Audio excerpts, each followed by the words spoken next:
Preparing to live stream. I think we're streaming. Almost. Setting up your webinar for Facebook Live. Done. Reflecting on your Facebook page. And there we go. All right. I think we're streaming. Yep. Let me mute this. Setting up your webinar. All right, there we go. Hey, everybody, it's John Barrows with J. Barrows Consulting on Make It Happen Mondays. Happy Monday, everybody. Hopefully everybody had a great weekend. And today's a holiday, but it doesn't seem so. Trish and I were just talking about this. But regardless, I am thrilled to share with you one of my great friends here, Trish Bertuzzi, with the Bridge Group. I'd like to introduce Trish, tell my audience a little bit about who you are and what you do. So that, I mean, most of them probably know you, but what's the overview? All right. So here's the deal. I am the CEO of the Bridge Group, and we are a sales consulting firm. We focus on sales development, inside sales, and account-based strategies. I'm also the author of the Sales Development Playbook. If you haven't read it, go read it, because it's really good, if I say so myself. And I, like John said, am a friend of his. Yeah, absolutely. We've been, what has it been about, I don't want to say 8 years, 10 years or something like that? Oh, at least. Yeah, at least. How How long you had your business? So I've been doing this now. I've been doing J. Barrows for about 4.5 years, but I was doing it for about 3.5 years before that. And I was at Basho before that. Yeah, there you go. Give or take. Long time. Long time. But and the other thing, for those of you who are listening, we're both Boston kids here. So one of the big reasons I like talking with Trish is there's no bullshit involved in these conversations. And by the way, if you haven't, just put it in context here for my audience too. Trish sets up SDR organizations and gets them moving in the right direction. A lot of times I come in and throw some fuel on that fire to do some training, because the methodologies and the approaches align quite directly, right, Trish? Yep. Not only sales development, don't forget inside sales and account-based strategies. Yes, indeed. And that's actually one of the things that we're going to talk today about. Our session coming up here at Dreamforce. So we were asked by Dreamforce, Quotable specifically, to do a session on artificial intelligence. And, I was like, yep, absolutely. I'm always willing to speak. Sure, yeah. I'll speak on whatever the hell you want me to speak, especially if there's a free ticket involved there. But what it actually got me thinking, I'm like, I talk about artificial intelligence in the form of, hey, pay attention to it, right? Because I'm seeing stuff out there that is a little concerning for me, for sales reps that aren't paying attention. But what I realized as part of the process here in prepping for Dreamforce is I don't know shit about artificial intelligence. Hey, if you don't know shit, I know less than shit, which is shit less. But which I think is a good premise to start from, because I think there's a lot of people out there talking about AI and they really don't know what they're talking about. And I think reps and managers and organizations are sitting there saying, okay, what should I do with this? Like, how should I be looking at this? And that's part of the dialogue today that I'd love to have, is to really prep for this Dreamforce session, but also share some of the stuff you're finding out right now with your research. And getting these reps to, and everybody who's listening here, some insights into maybe the direction they should be heading. Because that's what I'm excited about for this Dreamforce session. We're going to bring Doug Landis into this, who's much more well-versed, I think, than both of us, because he works for Emergence Capital and they invest heavily in just AI companies, right? Right. Hey, you want some data around that very fact? Yes, please. I have a cheat sheet, though, so don't think I'm smart, because I'm not. Nope. All right. Let's see. Currently, 1,031 AI startups are listed on Angel List with an average valuation of 5.2 million, which equals nearly 5.4 billion in venture capital investments. Ooh. Right? Yeah. Like, they're worth 5.2 million. But they've been invested in to the tune of 5.4 billion. That's a million to a billion. Like, obviously, VC firms are going in hot and heavy. They absolutely. And so and that's actually a great way to start, because if you follow the money, that's where the industries are going, right? Yeah. They're not follow the money. Yeah. Like, it isn't going to be future oriented value. So, yep. So what are we talking about here? I mean, again, the framing the AI discussion, right? What is AI? And then there's like the 4 components of it. There's machine learning, there's automation, just general automation. Right. artificial intelligence, and then what was the other one? Bots. What's that? Bots. Bots, yeah, and stuff like that. So, Yeah. I mean, my perception is, and from what I'm understanding, artificial intelligence is the umbrella to all of it. Like, machine learning is a part of artificial intelligence, and all these different things. Are you seeing anything that helps clearly delineate or help us identify what those different pieces are out there? Well, I think everybody's super confused about what the definitions are, and I actually had them and I lost them. But so from memory, I'm going to go with it. So machine learning is when the machine learns, right? The more data you put in, the smarter the machine gets, the more it can react. Artificial intelligence doesn't require sort of that input. It takes data from many different sources and delivers up what you're looking for. Whereas bots, and let me tell you, do you find bots annoying? I'm finding them, yes, but only because they're overused. Now, I'm noticing those bots where sometimes they are very helpful in the sense that when I need something, it gets me that answer. But people are putting bots all over the place, and it's starting to bug the shit out of me. Bug the shit out of me. Did you ever scream at a bot? Scream. Are you freaking human? Because you're not understanding my language, and I'm just trying to book this meeting. Can I just have and I had to unsubscribe, and I had to say, I'm unsubscribing. Are you a bot or are you human? But either way, get me off this list. Yeah. Well, people are botting. Well, it's funny because especially the artificial intelligence. Have you been fooled? The assistant. Have you been fooled yet on the artificial intelligence assistant? Yeah, that's why I'm telling you. I had to yell at this thing. Well, and I'm like, if you're a person, I apologize. But if you're not, well, have you realized the only way I've actually picked it up a couple of times, because I've been fooled a few times going back and forth, which again, if it's a simple calendar thing, like I'm all for automation, right? But where I figured it out is when time trades specifically, right? Yeah. So when you send them a time trade or your calendar share link, they come back with, hey, I'm sorry, I didn't understand your last email. I'm like, what the hell didn't you understand about my last email? Let's click on the fucking link and do something, right? And then it's like, and then all of a sudden it dawns on me, and then you look at the URL and it's companyname.ai or something. Yeah, and, yeah. Go ahead. So I know you do this. You love to be provocative. You just love it, John Barrows. You love it. So I know you were quoting stats to try to to get conversation going. You're like, we're all going to lose our jobs. It's all going to be automation. Oh my God, right? Yep. But you were doing it to be provocative, right?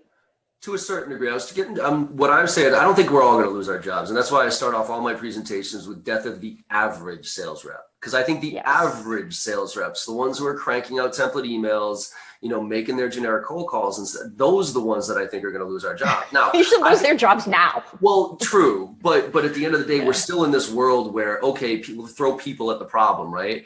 And that's still somewhat of an acceptable solution in a lot of ways. Yeah. Whereas I think we're in the midst right now of shifting to throw a little bit more technology at the solution. That technology isn't really there yet in a lot of ways. Yeah. But I think in the not so distant future, you're going to be able to throw technology at it, and it's going to be able to figure it out a lot faster. All right. I got my cheat sheet again. My cheat sheet again. You ready for another stat? Yes. While 16% of US jobs will be lost over the next decade as a result of artificial intelligence and technology, 13.6 million jobs will be created during that time due to the trend. That's from Forrester. I like it. Hey, didn't Johnny Carson, or coach, that just showed how old I was, I don't know, Jimmy Fallon or whatever, don't they have some little dweeby person like me quoting stats and holding up notes? Yeah, all the time. All right, so now I'm your straight man. When did that happen? I love it. But I mean, those stats are I guarantee that's the case, because the technology's always displaced jobs, but it also created jobs. Yeah. The question is, what jobs are they creating? And I think that's where and I want to focus on sales on a sales rep standpoint on what should I be focused on?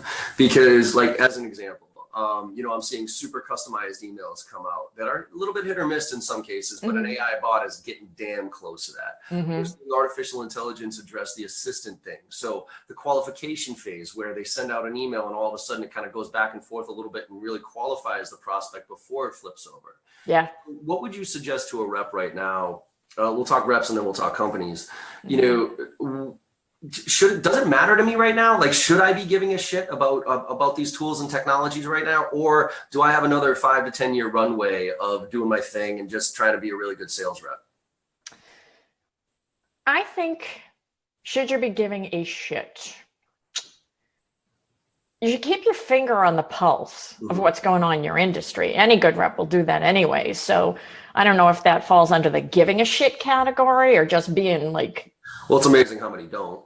I know, it's true, right? How many don't self-educate? Yeah. I mean, I think it's something we need to be cognizant of and continue to educate ourselves about. But like if I was a rep and I was writing a gazillion customized emails every day, would I be interested in my company giving me a bot that maybe does some of that work for me? Not saying I just click the button and off it goes, because like you said, they're not perfect yet. But if it could get me 80% of the way there, I mean, I think that's a huge productivity gain. So in that instance, I think, that's an interesting thing from a rep perspective. But, you're never going to take the human out of selling. That's why I'm not panicking about this. I think it's just going to make us better. And I hope you're right. And I tend to agree with you. This is actually something interesting. A few months back, I went to Gary Vaynerchuk's, his 4D session. He's got this deep dive thing, right? Mm-hmm. Where you can go for 10 grand and you can sit down and all his department heads come in and they give you their overview of what they're doing for some of the hugest brands in the world. So social, brand building, personal brand, all this stuff.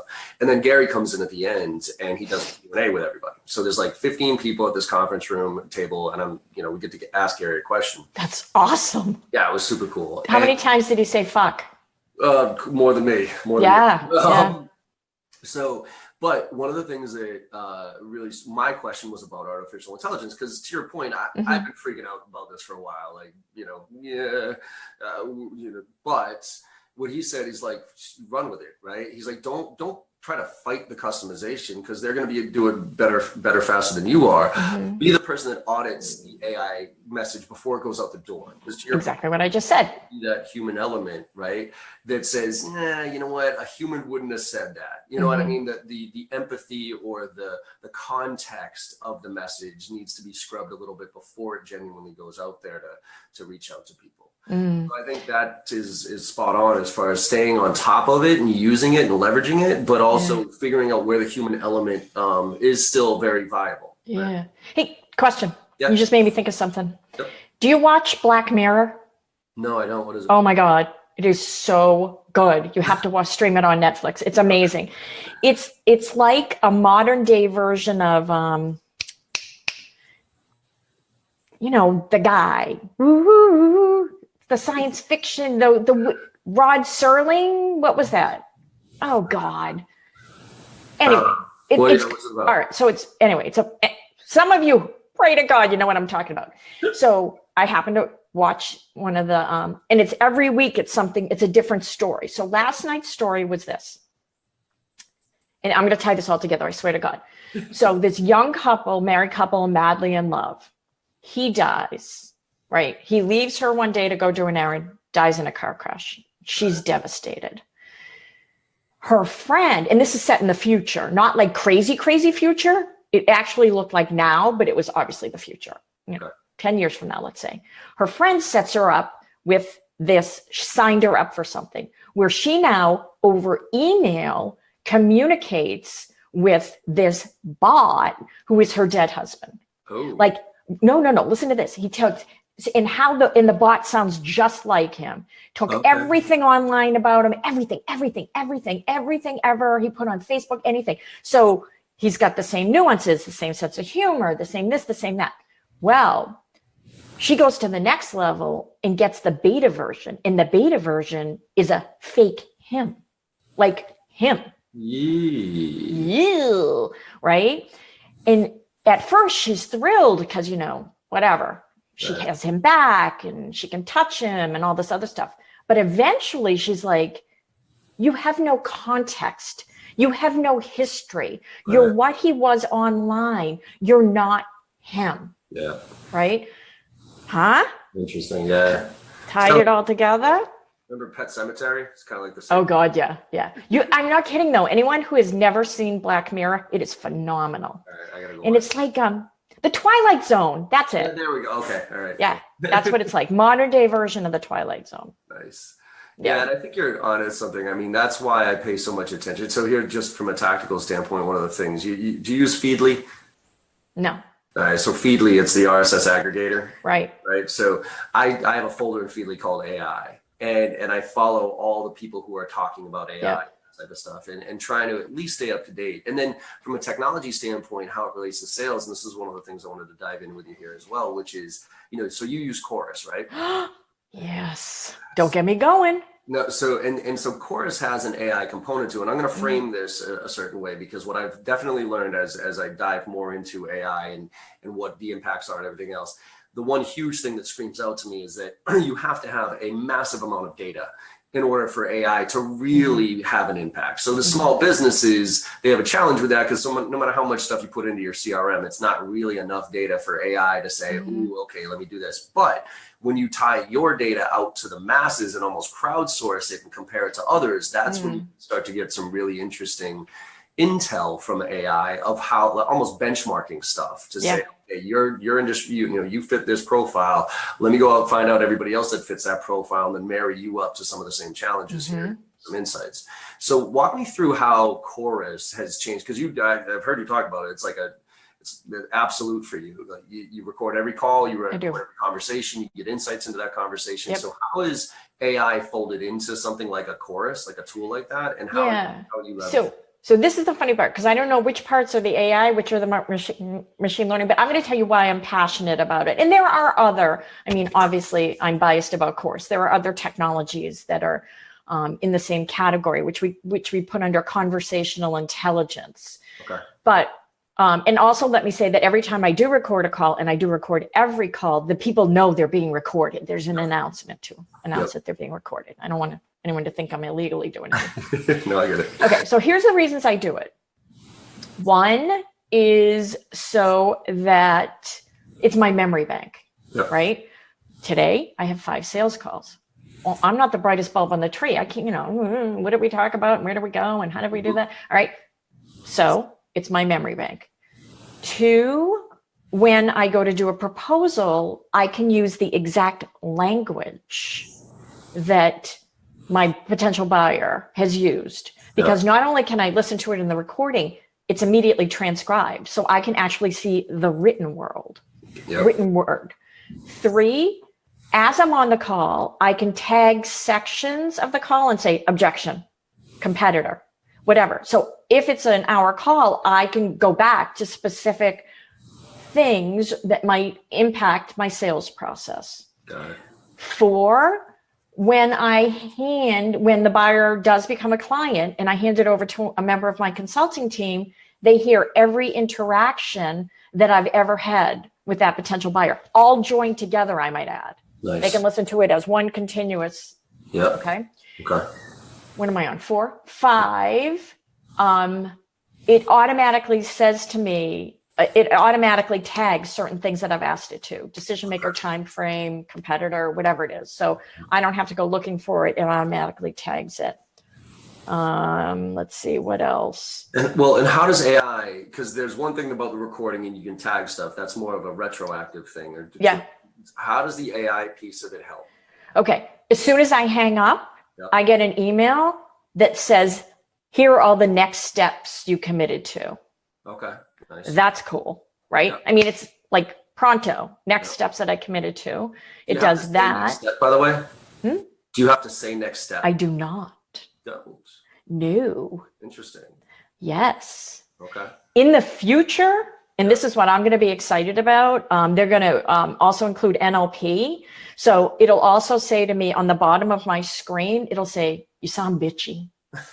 Or you sound, tired, or, whatever. It's going to incorporate NLP, which will be very cool, because you want to keep your finger on the pulse of what you sound like. Absolutely. So that'll be cool. And actually, just pause there for a second. For those of you who don't know what NLP is, it's neuro-linguistic programming. It's a study on how we communicate. If you want to book on this one, Selling with NLP, The Unfair Advantage, go check it out on Amazon. Yep.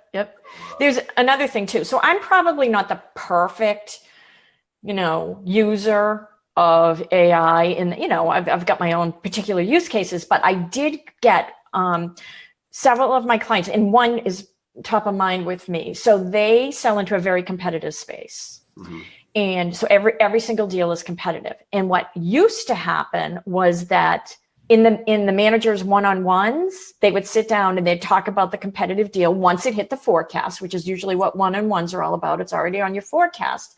And they would talk about how to win the deal.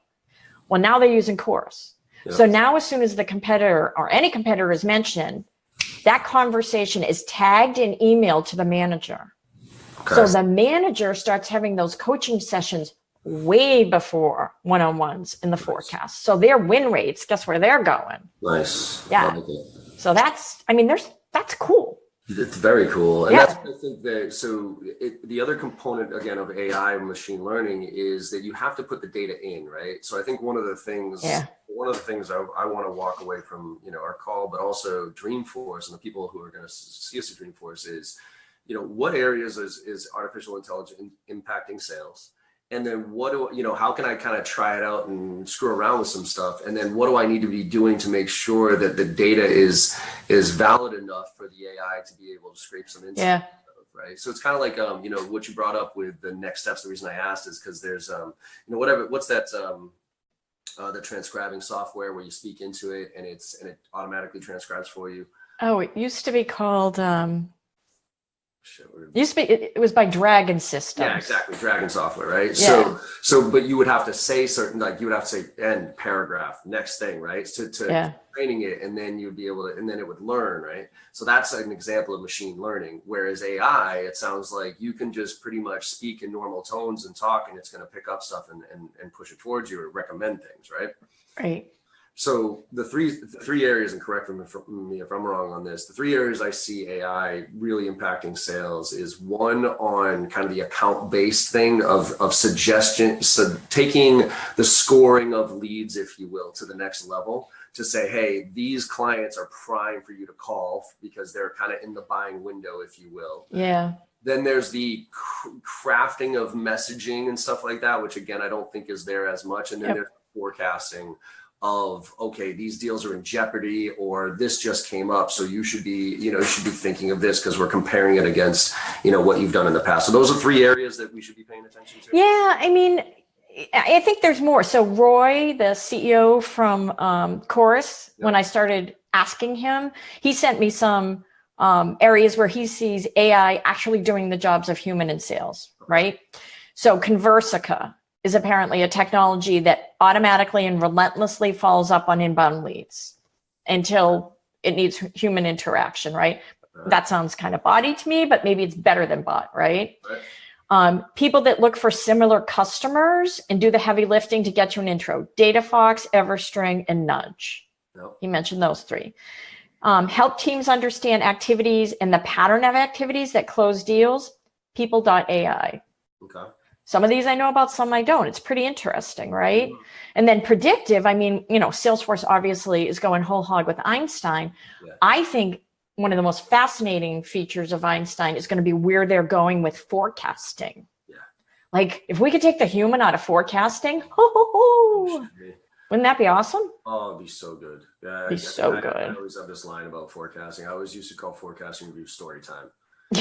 Yeah.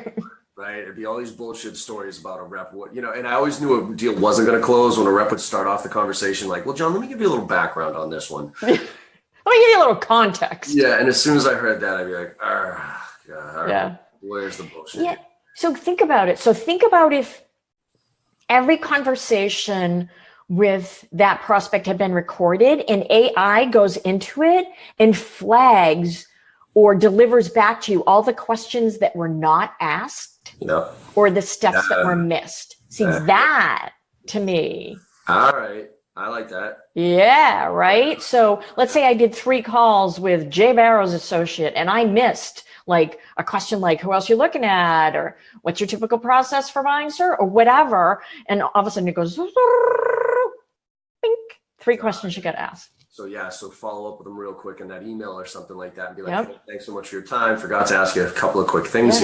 You know what else I love? In because we all hear about predictive, right? So they look at your past customers, they predict your future customers. I like also intent. There are technologies out there that provide to you buyer intent. Okay. So they're always out there looking for people who are searching for things or reading things. Like, you might be on somebody's AI list, right? Right. Because you're always doing the research. But I think buyer intent data, Yeah. I mean, think about that. Well, and that's why I said I think taking the lead scoring to a whole different level, right? Right. That's a good point. Right now is they looked at this white paper, so you get 5 points. They looked at this case study, you get 10 points. Who gives a shit? That doesn't really show me intent because what I hate about inbound, and that's why I like the idea of the bot, if you will, replying to inbound. Like I saw you download the white paper bullshit. Yeah. Because at the end of the day, that's usually somebody way below the power line, and it's somebody who probably just downloaded it for one very specific reason. And really has no intent to buy, but based on their other activities and their persona, their industry, their trends, and those, and then you marry that in with some of the triggers that's happening on social and what their actions are. Now you can really glean some intent. I know. And that's again where that big data comes from, right? Because it's me as an individual, as an organization, I'm probably not going to be able to generate enough data for AI to make a difference. But by connecting AI to all the things that are out there, almost a crowdsourced component to this, now all of a sudden I can start to gain some insights and make a difference, right? Yep. I want it now. Well, exactly. And that's, I think right now, again, I'm back on my horse of why I think it's so important to pay attention to this stuff. Mm-hmm. Because again, not that I think any of us, who actually pay attention and give a shit are going to get replaced, but I think there's going to be huge components of what we do that are going to allow us to be that much better. So to your point of forecasting reviews, instead of going through line by line as a manager, where are we on this deal? Where are we on that deal? Whatever. With AI scraping through and telling me, hey, these are the deals that are going to close, and this is what you have to do to close them. Now, as a manager, I'm going to have a much more thoughtful conversation with my rep about what to do as opposed to what happens. Right? Can't wait. Yeah. Okay. Yeah. Hey, could you do me a favor? Could you send me over that list of tech broken down that you got there? Yeah. I'll put that in the feed here for people who might want to take a look at some of these technologies. Yeah. You're gonna have to cut and paste. That's fine. Yeah, just send me the PDF or whatever. All right. You want to hear his predictions? Yeah, please. Yeah, listen to this. This is pretty interesting. Once again, it's Roy, CEO of Chorus.ai. Go check him out. Okay. What are the implications of AI to sales? He says it may be counterintuitive, but I think the more AI becomes prevalent, the more real differentiation will come down to people in leadership, sales culture, motivation, process, learning, and experimentation. Yeah. There are all these execution type habits and skills that were differentiators in the past, but guess what? You can now install a piece of software that will give everyone the same advantage. Mm-hmm. So the real differentiation will come from how you build an organization that continuously learns and improves, and how you motivate, develop, and retain people. It's fine. You know what? It's funny. That's really interesting. Because this morning I had a conversation with a client, and they're trying to build an SDR. I'm going to give you the referral. He just opened up. He started with 3 SDRs and whatever. And, they're not seeing the results. And so he's on the line. So he's an executive, and he's got a direct manager, and he's got 3 SDRs cranking out. And, they started in August, and he's like, John, we're not seeing the results.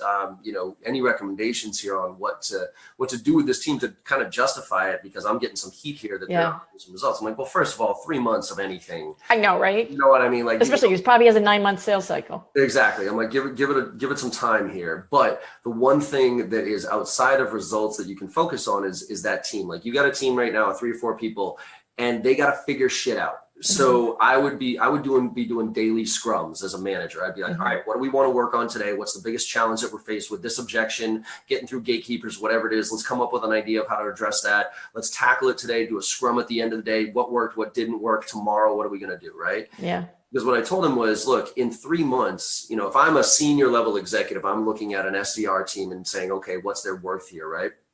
If the results aren't there, but I'm seeing them figure things out in the sense that they're crossing stuff off a list. Like, hey, we called into this persona with this message and it didn't resonate at all. We called into this one and we started to get some traction there. If I can see some of that data and I always talk about split test, A/B split test everything. I love that. Well, now all of a sudden that SDR team that is putting in the effort, I'm not just going to give up on it because they're not producing the high quality meeting results that I was expecting as an executive. And I wanted to just kind of flip that over to you is what do you see as SDR teams, outside of just the results, obviously, like what are the core components of SDR teams that are the more successful ones that do validate themselves within organizations, of quite honestly, still some skeptics out there that the SDR role or the lead gen role, if you will, the outbound people, this is a low level this is whatever, it's good for a feeder system to our senior reps, but yeah, this is kind of a necessary evil here. What are some of the ones that are doing it right outside of engage with the bridge group? But what are you seeing them do right? Well, first of all, believe it or not, I don't think everybody needs an SDR team. I agree with especially for outbound. Yep. Like if you're doing great demand gen and you have a lot of inbound, yeah, you should have someone that's maximizing your return on that investment, right? Absolutely. And doing something more than just calling the guy that downloaded the white paper. I mean, it's going to be smart, right? Please. So I don't think everybody needs it. And I think, and once again, I've built my living around this. I think everyone just rushed off and built it because they thought they had to. And now everyone's going, well, wait a minute. Like one of the things I talk to people about, they're going, yeah, we're building an outbound SDR team. And I'm like, what's your average deal size? They're like 5K ACV. I'm like, what are you doing? You just need better demand gen. Yeah. Right. So I think everybody, and here's what they did. They went, oh, they have an SDR team and they're doing really well. I'm going to get an SDR team and I'm going to do really well. And they thought they went the one size fits all strategy, or, not to cast any shade on predictable revenue, but that was from 2004. You know what I mean? That was what worked then. It doesn't necessarily work now. That was also for Salesforce. I know. You know what I mean? I know. A company that had millions of dollars behind and could fuck up all sorts of different ways. Yeah. I don't even know if they're still profitable. They're my number one client, but they're still teetering on the edge of profitability in a lot of ways. And it's like, not everybody has that type of luxury to be able to go that far, that fast with those type of investors with a product that I know is segmented out in a lot of ways where a million different types of clients can use that, right? Most of us have a product fit for a certain market. And I'm glad you said that because the ACV to me tells me everything on whether or not a team needs outbound or inbound. You know what I mean? Or both. Or, right? Here's what else I love. And I talk about this all the time because I'm this entire year, every speaking engagement I did, I was talking about account-based revenue, right? Yep. And how you think about going after that strategy. Everyone's like, oh, we're going on that. I'm like, well, where do you want your revenue to come from? They're like, what do you mean? I'm like, where do you want your revenue to come from? Yeah. Oh, yeah, 80% of our revenue is going to come from the mid-market and 20% from enterprise. I'm like, then don't put all your eggs in the account-based strategy when you're only getting 20% of your revenue for. Just get some better damn demand gen in your mid-market and maybe start to dabble in ABR over here. Everybody wants the silver bullet. Yeah. Yeah, it's just not there. And AI is not going to be that silver bullet either. No, it's not. And that's the thing that I think frustrates me the most. And that's when I spoke at the Zoom Info Summit, I talked about the missing link between sales and marketing. And my presentation was, look, everybody's been talking about this for years. I've been in sales for 21 years. I got my degree in marketing. I've been hearing about this divide between sales and marketing for, I can't tell you how long, right? It's still there, and people keep trying to throw technology at it. It's really people process technology, but the fundamental piece is the people side, right? Is the teamwork and working together between sales and marketing, not looking for that artificial intelligence or that technology solution to solve it. Not. All right, but we digress because okay. So why don't you pimp our session? Yes. At Dreamforce. That's what. So this was, and I'm psyched to have this conversation because this is kind of a preface to our session at Dreamforce. Quotable is doing this. It's the sales summit they call it, right, on Monday. Yep. And they're ratcheting it back. I'm actually really looking forward to this year's Dreamforce because I think they jumped the shark about 2 years ago, and there was 150,000 people in there, and there's the cruise ships and all. It was such a mess that I didn't even enjoy being there. Now they've ratcheted it way back. They've actually sold out of tickets, and you can't get any more tickets at this point. I know. Which is, I think, awesome. And all the tickets were $1,700. There wasn't even a discount on it. So I think the quality this year is going to be significant. And Quotable, same thing. I think Quotable last year had 45 or 50 sessions or something ridiculous like that. This year they're only having probably 20 or 25. Yeah. And we're one of them. And the conversation we're going to have, it's going to be you, me, and Doug Landis, which I'm fired up to get Doug on stage. Me too. Very, he's that bridge between the uber geeky tech people that kind of speak above my head and I think where we are with our knowledge of this. So I think Andy's super cute. Yeah. Not that you're not. I'm going to be like I'm going to be the thorn between two roses, ladies. So come to our session. Yeah, and he's the consummate.